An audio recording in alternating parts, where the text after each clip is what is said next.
Tapos parang ramdam nila na mali yung ginagawa nila. Mali naman talaga eh. O, di ba? Tapos sinabi Kaso nga na, lang, tapos sabi, maniniwala ka ba na nahuli ka daw sabi ni Kat? hindi siya talaga nahuli. May abalos.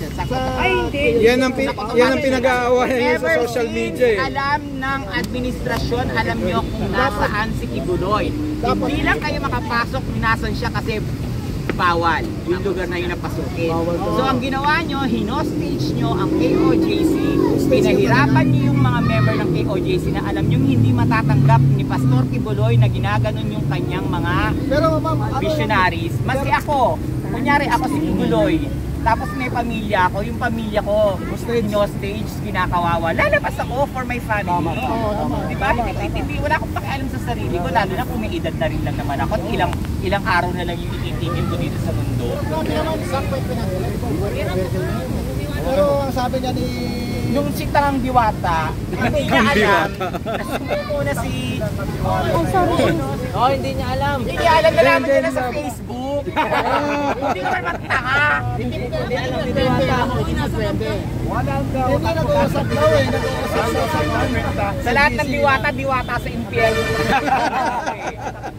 Ang bobo. Pero naloka ako, nalaman niya sa Facebook lang na sumuko na Pero pala. napupulaan na ng boss mo dati. Nasabi niya, pag sumuko dapat si Bibi, pupunta sa police kasi dyan. Hindi daw sa doon sa area na yun na susoko. Hindi niya alam ba na sumuko si Bibi? Ay, si Pastor Kibuloy. Pero ayaw niya kay Diwata. Ayaw niya sa police kasi sigurado. Napuntan yung 10 million. Binigay pa rin daw. May Diwata. Binigay sa PNP. Meron si Ibo Mami? Hindi, nasa news ah. Okay. Binigay pa rin daw sa PNP, bahala sila. Dapat yung bigay nila sa KOJC, ipagawa nila yung mga sinira. Pero may sinampa si dating Pangulong Duterte. Damage claim. Nagsampa ng kaso si Tatay Digo Tambak. kay Avalos. Kasi nga, uwi siya ng uwi. Alam mo kasi ang sinampa yun sa ombudsman sigurado. Nakakaloka, no? Sobra ang gulo-gulo. Papasok pa sa gobyerno. Dito kakain na.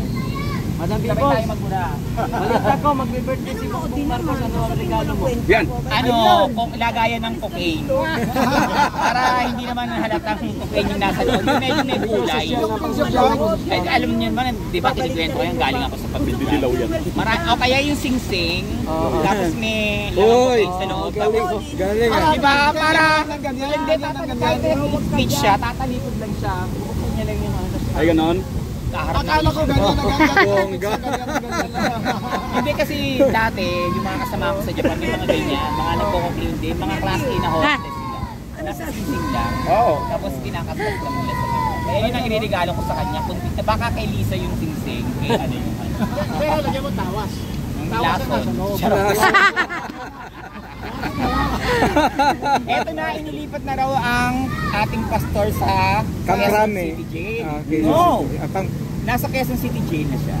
Okay. So pwede na siyang dalawin That's doon. good. Ang nakakaloka, si Alice Buo nasa Krami. Ang bata-bata pa. Yung matanda, lalagay nila sa Quezon City Jail. 70 plus na rin naman si pastor. Oo. Eh, yun naman na eksena, hindi naman yan susuko, hindi naman yan talaga nahuli, sumuko yan. Yes. Sabi pa ng jet. Meron niyang usapan na lahat naman yan, revenge nila kay Tatay Digong. Yung ginagawa nila ngayon, kung iisipin nyo, huwag tayo magpakatanga ha. Oo. Yes. Ginurgur dati ni Tatay Digong ang mainstream media, ginagantihan siya ngayon. Nag-apply si Bongbong Marcos sa kanya as Secretary of Department of Agriculture ni Renke. Sinabihan siya ni Tatay Digong na mga weak Weaker. nagpapangag. Ilang congressman ang ginulgur din ni Tatay Digong ng mga buwaya. Ngayon, ayaw nilang mapabalik ni isa sa mga Duterte. Kaya ang binubulgur nila para ma-impeach ay si VP Sara. Pero may pronouncement sa IB ngayon. Nako! Drama. May Medoro siya. Echos. Kung gusto niyang gumalaw, noon pa siya gumalaw. Pinaghintay niya pang maging ganito yung eksena. Alam niya naman na nagdodroga yung kapatid niya. Sa kanya galing yung impormasyon. Ba't nandito Paano yun, mami, kung sakasakaling dumalaw siya, baka madamay siya kaya hindi siya dumalaw, ganun ba yun? Talagang madadamay siya. At syempre, sinasabi nga natin na blood is thicker than water. Hindi niya pababayaan yung kapatid niya. Hindi niya pababayaan yung kapatid niya. Double cross pala siya. Pero kasi once, lagi ko nga sinasabi, kapag ikaw tumakbo kang politician at naupo ka, naluklok ka, ang family mo ay hindi na first priority mo. Ang first priority mo ay ang Pilipino, yung constituents mo. Yes. Diba? Kaya ka tumakbo para paglingkuran ng taong bayan, hindi para paglingkuran yung pamilya mo at hindi para pagtakpan yung baho ng pamilya nyo. Tama. Yan ang totoong politicians at totoong gustong tumulong sa bayan. Yes. Diba? Bakit sila tumakbo? Katulad ng 740 hectares dyan sa Ilocos. Gusto na naman nilang mapunta sa kanila. O, hindi binigay. O, kaya sila tumakbo para makuha yung mga frozen assets nila sa ibang bansa. Yes. Eh mamamatay na rin lang naman kayo. Bakit kailangan nyo pa ng kayamanan? Ay, paano yung mga Yung bang tatay mo, may nagawa ba yung kayamanan nyo? Na-revive ba yung buhay niya? Hindi naman. Hindi pa dahil kay Tatay Digong, hindi pa yung mailibig sa libingan ng mga bayani. Ay, sabi niya yung pera yung mga descendant nila. Descendant niya yung mukha niya. Naku, tatay. Mas marami tayong nagugutom dito. Tingnan nyo nga. Ilan sa ilang araw na pag peace rally ng Tagaliwasan sa Liwasang Bonifacio, ilang homeless po ang napakain namin. Tumaba na nga eh. Diba? May nakita ko dyan, linilipad na ng hangin. Sa sobrang kapayatan, linilipad ng hangin. Ngayon, hindi na mataba na, ganito na kalaki. Saka isa pa, nakakatulog din tayo. Kita naging malinis dito. At yung mga nagtitinda, diba? Nabibili yung mga paninda nila. Hindi, sa totoo lang, malaki na itulong sa mga homeless. Yes, that's true. Yung pumipila sila at hindi po namin pinagdamutan ng mga homeless dito.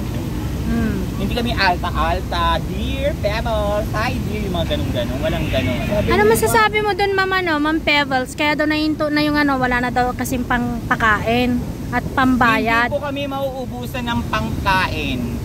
Dahil Maraming bigas galing kay Romualdez.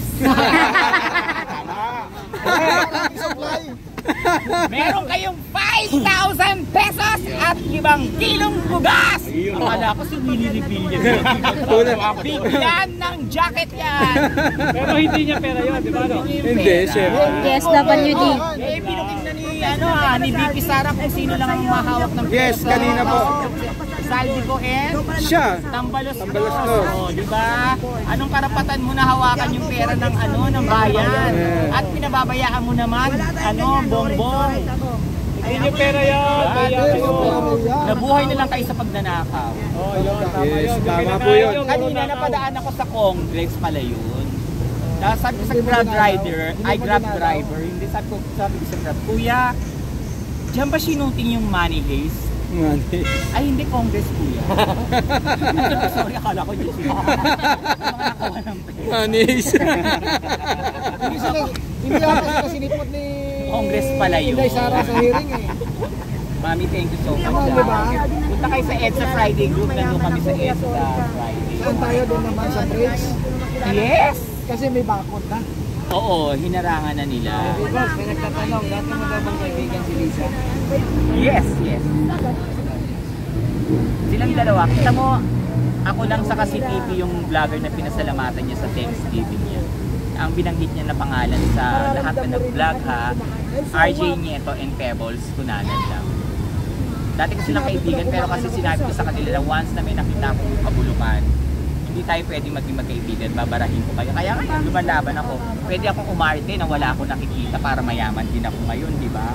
Pero bakit ako nagpapagod? Kasi hindi ko matiis na makita yung mga kapwa ko Pilipinong naghihirap. Sanay po ako sa hirap. 23 years akong humiwalay sa magulang ko para magtrabaho. Hindi ko kailangan yung manggaling sa masama para yung magkaroon ka ng bahay at swimming pool. Kaya ko pong pagtrabahuhan yan. Nagkaroon na po ako niyan. Hindi ko kailangan yung pera nila, yung mga Chanel, Gucci, Louis Vuitton nila. Meron po ako niyan. Pinagpaguran ko po sa sarili ko. Binenta ko yung katawan ko sa Japan, nagpokpok po ako doon. Miss Peoples, nabanggit mo na rin lang na kayo dalawa lang ang pinasalamatan nitong mag-asawa. Sapat ba ito? Kasama yung pagbablog niya, kayo OFW kayo, siya nagbablog doon, magbablog din kayo. Sapat ba ito para manirahan si Thinking Pinoy sa abroad sa UK? Sapat ba yung kinita niya ng pagbablog niya? Hindi, syempre may galing na yung kalilisa. Hindi lang naman pag-aaral ang binigay sa kanya. Meron siyang bahay na may swimming pool. Wow. Ilan ang bahay niya? Meron siyang magagandang kotse. Paano hindi ko malalaman? Anak-anakan ko siya. Nako. Talaga. Yun, naka-live ang mga kasama Anak-anakan natin. kita, alam mo yan. I was supposed to live in your place in Bulacan. Dala ko na yung maleta ko that time, pero hindi ko lang binabasa kotse. Umuwi uli ako. Sa kanya na ako titira nun eh. Kasi nung naririnig ko rin yung mga sinasabi niya na lagi ako kasama for sure lagi ako kasama niyan sa tour, ganyan, sa state visit, yung mga ganyan. Tapos magkakaroon ako ng posisyon sa Malacanang, ganyan. Sabi ko parang hindi ko naman nagsisimula, parang laki ningatakad ng puno ng baklan ko. So ang ginawa ko sa kanya, sabi ko, ay, RJ, uwi na muna uli ako sa Manila, babalik na lang ako sa iyo. Hindi ako bumalik. After nun, kinalaban ko na siya. Yun yung time na scripted na ginugurgur na nila si Attorney Vic. Ako unang lumaban. Dahil kapag hindi nila tinanggal si Attorney Vic, hindi sila mapapaupong lahat. Yung mga nakaupo ngayon, wala lahat yan. Unang-unang wala dyan si Mel Robles. Hindi siya magiging general manager ng PCSO kapag nakaupo siya. Pero hanggang ngayon pa siya pa rin. Pero alam ko, ano kasi yan naman. eh. Di ba inarang yan ni Atty. Vic? Hindi na-aproba ni Atty. Vic yung recommendation ni Lisa Marcos. Pati si recommendation, pati yung posisyon ng PP, hindi niya inaprobahan. Oo. Si Lisa, hindi pwede sa kanya yung gano'n. Ang laki palang anomaly nito, Mami Peoples, kung tutusin. Kasi bibiro yung ginagastos dyan sa ibang bansa, lalo sa UK, di ba? Hindi biro kapag wala kang trabaho at hindi ka anak ng mayaman, hindi biro mag-aral sa UK ha. At lahat na nag-aaral sa UK, pumapayat. Siya lang itong tumaba ng tumaba. Saan ka nakakita na nag-aaral sa UK, nanonood pa ng mga musical? Diba? Nagpo-post siya, nanonood ng musical, magkano rin ang binabayad? Ang entrance ng musical, magkano? Manonood ka ng Miss Saigon, ng mga kung ano-ano. Excuse me, magkasama tayo, alam ko buhay mo, no? Alam ko, kilala kita nung wala ka pang pera. Sosyalirang bakla ba? Aba kung tutusin pala, isa itong papasok ito sa tinatawag na pandarambong. Talagang pandarambong. Kita mo nananahimik ngayon. Kilala ko yan. Nung wala pang pera yan, napakamaawain at matulungin yan. Ayaw niya sa lahat yung may kinakawawa, ganun. Yung nangyayari ngayon sa KOJC, ayaw ni Titi ng ganyan. Pero hindi siya nagsasalita. Kasi nga, sabi niya, do not bite the hands that feeds you. Diba? Pakagatin yung kamay ng taong nagpapakain sa'yo kahit alam niyang mali na. Tinunok niya na lang din yung plema niya. Kadiri. Sana huwag kayo magsawa. Wala rin daw ba tayo bukas? Wala po yan. Nanawagan na tayo kasi baka mamaya magpunta yung ibang tao, yung mga... Wala pa ba? Bukas po nasa loob na kami ng Malacanang. Charot! May birthday yata ni Apoy, no? Hindi ba birthday ni Marcos? 13? Hindi ko yata alam pero alam ko may 13 birthday. Tingnan mo, parang nagse-celebrate pa sila sa naging achievement Ngayon daw nila na yung mapasuko si Oo. Ngayon ang birthday ni Sandro daw eh.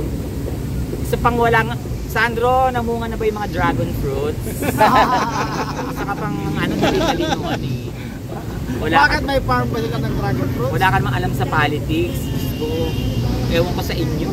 Kaya sana lang wag kayong magsawa sa paglaban at wag po kayong pupunta bukas dahil wala pong iliwasan.